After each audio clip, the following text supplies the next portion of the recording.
السلام عليكم ورحمة الله وبركاته. أهلا بيكم حلقة جديدة ومشكلة جديدة في مشكلات في يوميات مديحة علي. مشكلة النهاردة بتقول إيه؟ أنا زوجة متجوزة في بيت عيلة ومعايا سلايف، بس للأسف أنا جوزي بيهني وبيقل مني قدام أي حد، وجاي على كرامتي قوي وبيشتمني وبيضربني، وأنا مش عارفة آخد معاه حق ولا باطل. المهم حصلت مشكلة مع سلايفي وقالوا ان انا قلت عليهم كلام، وراحوا اشتكوا له مني. بدل ما يجي يسألني او يعرف مني الموضوع او يعرف ايه الاسباب او يعرف قلت او ما قلتش، قال لهم انا عارف ان مراتي كدابة، انا عارف، يعني بمعنى اني انا موافق على اللي انتوا هتعملوه او اللي انتوا بتقولوه على مراتي.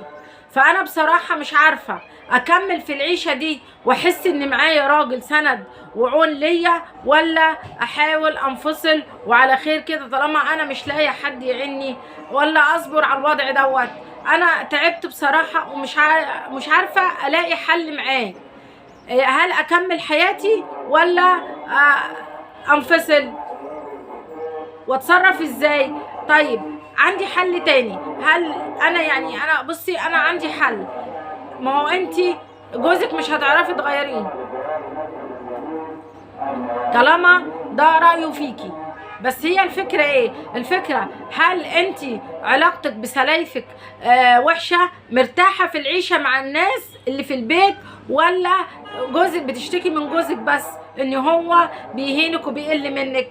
هي الفكرة. لو على الحاجات دي حاولي ان انتي ما تخليش جوزك يعني ايه، تحاولي ما تخلوش يحتك بامورك كتير، او تدخليه في مشاكل كتير مع حد وتخليكي في حالك. يا اما لو كده خدي سكن بره واسكني، يا اما هقولك حاولي ان انت تشتكي لربنا ويبقى بينك وبين ربنا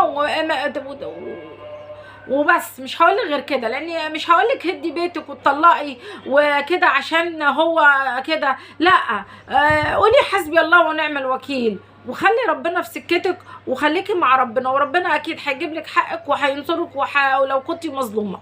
وبكده اتمنى تقولوا رايكم في المشكله، واشوفكم على خير ومشكله جديده من المشكلات في يوميات مديحة علي.